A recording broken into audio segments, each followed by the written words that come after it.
Bonjour, bienvenue pour cette dernière vidéo de la semaine consacrée au rire. Aujourd'hui, nous prenons la décision chacun et chacune de finalement introduire peut-être un peu plus de rire, en tout cas pour ceux qui ne rient pas déjà quotidiennement. Comment y parvenir? Eh bien en fait, ce sont tout plein de petites choses, de petits élans à prendre et qui ne concernent pas forcément que le rire. Le plus gros point, surtout si vous pensez que vous ne riez pas assez au quotidien, eh ben c'est finalement de vous détendre, de savoir profiter de la vie, de voir toutes les choses qui sont belles chaque jour. Et là, il y a une myriade d'outils. Les premiers que l'on peut conseiller, qui sont peut-être les plus simples, c'est d'apprendre à prendre du recul. Il existe des formations pour ça, il existe des livres sur la prise de recul. N'en prenez pas 15. Un seul, ça suffit. Un seul. Il y a des choses qui peuvent aider dans cette prise de recul. Il y a souvent les outils qui sont proposés, ce sont la méditation, la relaxation, éventuellement aussi la sophrologie. Donc voilà, tout ça c'est dans l'ordre de la relaxation, etc. Méditation, ça va quand même plus loin aussi, hein, bien sûr, mais pour le côté en tout cas relaxant et détente, ça peut être très intéressant. Il y a aussi des outils que l'on propose à tout âge d'ailleurs, parce que c'est quelque chose qu'on peut proposer aussi aux enfants. C'est chaque jour, le soir finalement, quand on va se coucher, quand on a fermé son bouquin pour ceux qui lisent ou autres, ou avant de prendre son bouquin, c'est de se poser dans son lit tranquillement, de ne pas bouger et de repenser à tous les bons moments de la journée, à tout ce qui nous a plu dans la journée. Et on y pense tant qu'on n'en a pas trouvé au moins 5. Si vous en trouvez facilement 5, allez même plus loin, tant mieux, vous êtes en bonne voie.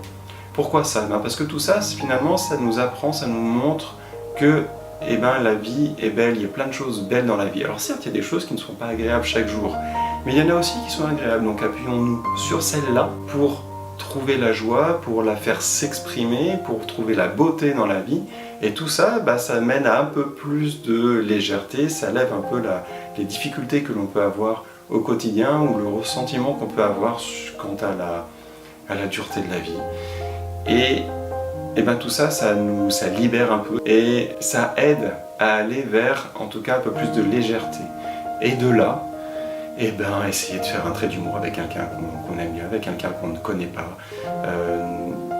Voilà, peu importe, juste un peu plus de légèreté. Ça n'empêche pas d'être sérieux, la légèreté. On peut être léger sur le discours à un moment et être sérieux tout de suite après. Ça dédramatise les choses. Et c'est peut-être bien là la clé, dédramatiser, prendre un peu de recul. Si vous pensez avoir besoin de creuser là-dessus sur finalement comment faire pour faire plus rire ou pour plus rire, je pense que l'élément clé c'est vraiment de se détendre, prendre un peu de recul, dédramatiser la vie. Bien que, effectivement, parfois il y a des situations qui sont très complexes, qui sont très dures, très difficiles, et dans ces moments-là c'est difficile. C'est vrai, mais ce n'est que passager si on le décide, et si on décide de se battre pour faire changer les choses, pour les faire évoluer, pour tomber vers quelque chose qui nous plaît plus, et à ce moment-là, on sera libéré de ce poids, et on pourra aller vers plus de joie, plus de fluidité, plus de liberté, plus de légèreté, et éventuellement plus de rire. En tout cas, je vous le souhaite si c'est votre cas. Merci d'avoir regardé cette vidéo. Comme toujours, je vous en prie, commentez, dites-moi ce que vous en pensez, dites-moi quelles sont vos pensées sur le thème du jour, sur la question du jour, peut-être même vos réponses. Partagez, allez-y, commentez, dites-moi ce que vous pensez de ce que je fais, de comment je le présente, de comment je pense les choses. Ce sera très enrichissant pour moi et certainement pour ceux qui le liront aussi. Et puis j'arrête là, je vous souhaite une belle journée et prenez soin de vous.